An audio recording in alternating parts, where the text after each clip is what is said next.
Dans cette vidéo, nous allons parler d'un indicateur qui va complètement changer vos résultats en trading. Avant d'aller trop loin, vous devez d'abord savoir qu'en trading, vous ne devrez pas être amoureux de votre stratégie. Il y a plusieurs traders qui tombent dans ce piège. Par exemple, après avoir étudié ou développé une stratégie pendant 2 ou 3 ans, ils commencent à tomber amoureux de cette stratégie. Et ensuite, quand ils se confrontent à d'autres réalités du marché, ils ne veulent pas admettre que leur stratégie, par exemple, elle est défaillante. Dans cette vidéo, je vais vous parler d'un indicateur.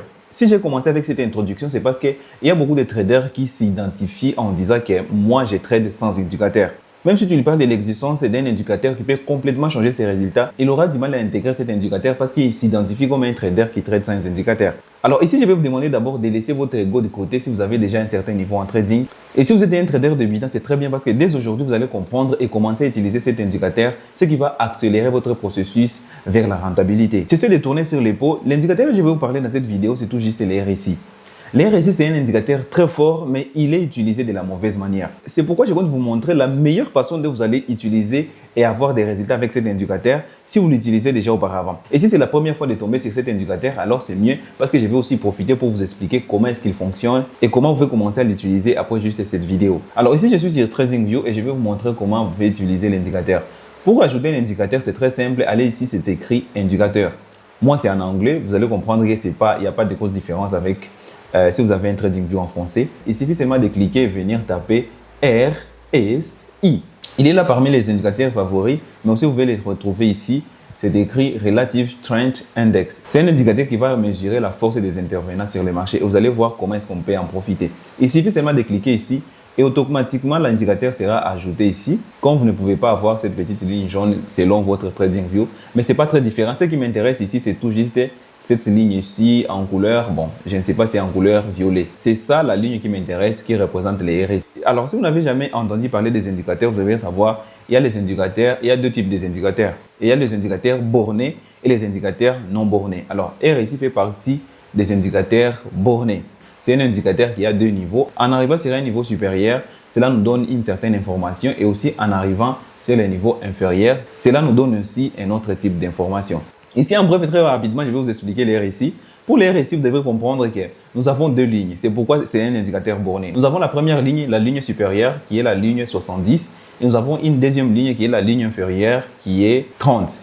À part 30 et 70, nous avons aussi le milieu qui est de 50 normalement. D'accord? Pour les RSI, ça va nous montrer la force acheteuse et la force vendeur. Par exemple, un actif est en train d'évoluer à la hausse de cette façon.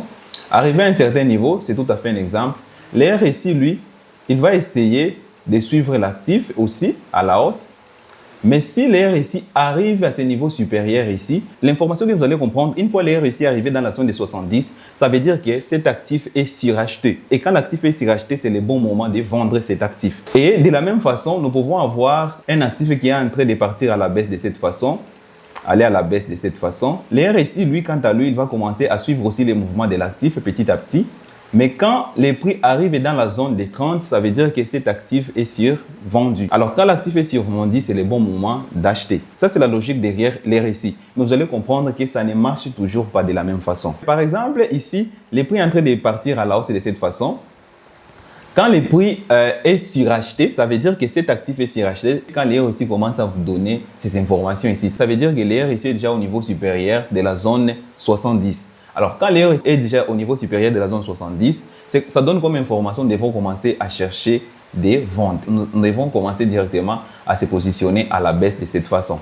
Et nous allons voir que, comme vous venez de le constater ici, les prix étaient bien sûr surachetés et étaient sur les points de partir à la baisse. Mais le problème avec les RSI, ça ne donne pas l'information exacte ou mieux, ça ne donne pas une bonne confirmation de quand est-ce qu'on doit directement prendre position. Et quand on n'a pas l'information de quand est-ce que nous devons prendre position, c'est ce qui fait à ce que même si le RSI est très efficace, il ne donne pas toujours les bons résultats. Et l'utilisation de l'RSI de cette façon amène souvent les traders à avoir les mauvais résultats et penser que c'est le RSI qui ne marche pas très bien. Alors que je vais vous assurer, c'est l'utilisation de l'RSI qui n'est pas bien effectuée. Alors dorénavant, au lieu d'utiliser l'RSI seulement pour regarder les zones surachetées ou les zones survendues, utilisez l'RSI pour aller détecter les prochains retournements. Et pour que tout ça soit bien efficace, il faut que derrière, il y ait une stratégie. Par exemple, vous avez une stratégie et que vous avez votre niveau et vous trouvez que à partir de ce niveau ici, les prix vont commencer à se retourner directement à la baisse ou à la hausse, ça dépend. Alors, utilisez les RSI pour venir confirmer ces retournements imminents.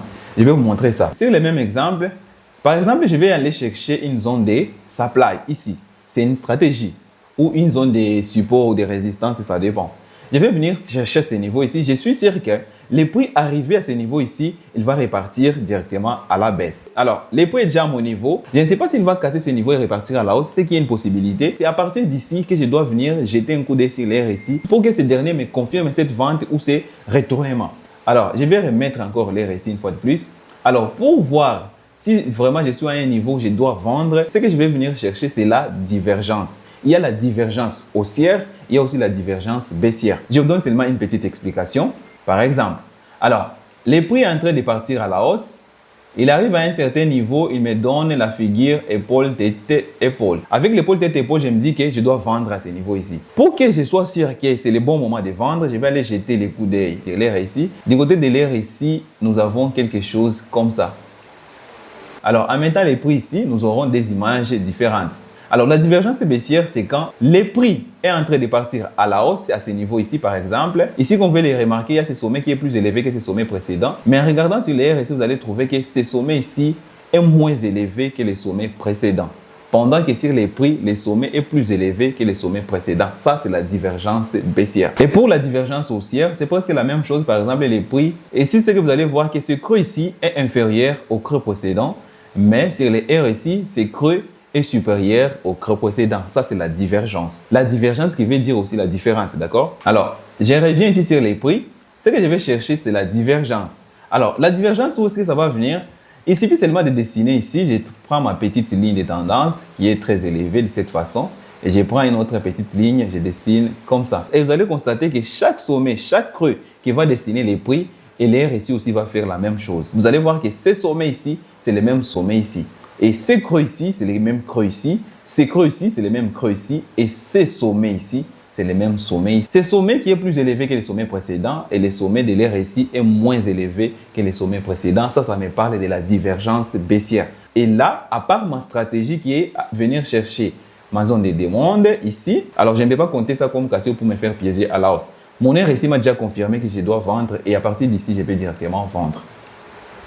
Si je ne suis pas prudent, je peux venir ici et vendre. Et si je suis prudent, je peux encore attendre d'autres confirmations. Mais au moins, du côté RSI, c'est plié. Ici, à partir d'ici, je peux directement vendre et sortir avec quelque chose. Ça, c'est la façon de voir la divergence baissière.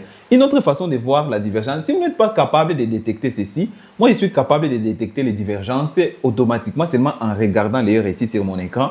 Mais si vous n'êtes pas capable de les détecter, parce que c'est quelque chose qui vient surtout avec habitude, si vous n'êtes pas capable de détecter les divergences haussières ou les divergences baissières de vous-même, ce que je vais vous conseiller, c'est venir ici, regardez bien les RSI, il est là, sur réglage ou setting. À partir d'ici, vous pouvez venir et cocher seulement regarder les divergences, montrer les divergences. À partir d'ici, le RSI lui-même dessine la divergence. Bear ou bearish, ça veut dire que c'est une divergence baissière. Quand je vois seulement cette ligne qui s'est tracée automatiquement, je dois venir regarder la zone des prix aussi sur les niveaux du prix. Alors, je vais prendre ces sommets et tracer, réunir avec cet autre sommet et vous allez voir que la divergence, elle est bien claire. Alors, c'est pas tout. Je vais regarder comment est-ce que ça va évoluer. Si le RSI va nous tracer en avance la divergence haussière. Alors, la divergence est activée, les prix sont en train d'évoluer. Ici, jusqu'ici, le RSI nous a rien signalé. On est tranquille, on ne cherche rien, d'accord? Par exemple, quelqu'un qui n'est pas habitué, qu'est-ce qu'il peut venir? Il peut venir ici et tracer une petite divergence en disant que ça, c'est la divergence haussière. Et heureusement, ici, le RSI n'a rien dessiné. Alors, c'est pourquoi, si vous êtes encore débutant, je vais vous demander de venir activer l'affichage de la divergence automatique. Au moins, cela va vous éviter les faux signaux. Alors, le RSI a dessiné une divergence. Qu'est-ce que je vais venir? Je vais venir copier la même ligne. Alors, je pense que ça sera visible ici, d'accord? Ici, c'est bien visible. Je vais venir copier, réunir les deux lignes de la façon dont le RSI a dessiné. Je vais venir prendre ces creux ici et réunir avec cet autre creux ici, comme l'a fait le RSI. Et là, je vois que c'est bien sûr une divergence haussière de cette façon. Alors, comme j'ai déjà une zone des divergences haussières, si ma stratégie me le permet, je dois venir et acheter à partir d'ici. Et là, j'insiste, si ma stratégie me le permet. Le RSI n'est pas une stratégie en soi. Le RSI, c'est tout juste un indicateur qui va venir confirmer les points d'entrée que vous a donné votre stratégie. Et vous allez constater que le RSI a très bien détecté ces retournements avant même qu'ils soient produits. Avant de terminer cette vidéo, sachez seulement que le RSI est très efficace dans les unités de temps supérieures. Ici, sur l'exemple, c'est que vous allez constater, je suis en train de vous donner un exemple dans les unités de temps H4. Moi, surtout, j'analyse en unité de temps H4 et je veux vous assurer qu'en H4, le RSI donne de très bonnes confirmations. Et ce que vous allez comprendre, plus l'unité de temps est supérieure, plus le RSI est efficace. Si vous avez des questions, n'hésitez pas de me les mettre dans les commentaires. Peut-être je vais organiser une vidéo FAQ où je vais répondre à vos questions à caractère privé. Si vous avez aimé cette vidéo, n'oubliez pas de la liker et de la partager. Je vous dis ciao!